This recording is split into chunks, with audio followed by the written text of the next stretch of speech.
இன்னைக்கு புதினா சிக்கன் தாங்க செய்ய போறோம். வாங்க எப்படின்னு பார்க்கலாம். கடலை எண்ணெய் ஊத்திக்கங்க. அதில ஏலக்காய், பட்டை, சோம்பு, கல்பாசி, கிராம்பு, பிரிஞ்சி இலையெல்லாம் சேர்த்து நல்லா வதக்கி விட்டுட்டு, வெங்காயம், பச்சை மிளகா ஒரு 2, தக்காளி போட்டு நல்லா வதக்கிக்கங்க. கொஞ்சம் உப்பு வந்து போட்டுக்கங்க வதங்கி வர்றதுக்கு. வதங்கி வந்ததுக்கப்புறம் நம்ம கிளீன் பண்ணி எடுத்து வச்சிருக்க சிக்கன வந்து அதில சேர்த்துக்கங்கங்க. சேர்த்துட்டு இதுவும் நல்லா தண்ணி பிரிஞ்சு வர்ற அளவுக்கு வதக்கி எடுத்துக்கங்க.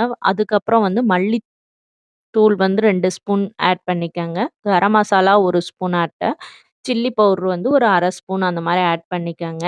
சிக்கன் மசாலா வந்து ஒரு 2 ஸ்பூன் நல்லா போட்டு நல்லா வதக்கிட்டு, இஞ்சி, பூண்டு, புதினா, மல்லி இதையெல்லாம் நான் பேஸ்ட் பண்ணி வச்சிருக்கேங்க. அதையும் வந்து ஊத்திக்கங்க. உங்களுக்கு தண்ணி எவ்வளோ தேவையோ அத ஊத்தி நல்லா வந்து ஒரு 1/4 மணி நேரம் நல்லா மூடி வச்சு எடுத்துட்டீங்கன்னா, சூப்பரான வந்து ஒரு சிக்கன் கிரேவி ரெடிங்க. வந்து அடுத்து மல்லி போட்டு சர்வ் பண்ணுங்க. சூப்பரா இருக்கும். இட்லி, தோசை, சாதம் எல்லாத்துக்குமே. பாய் பாய்.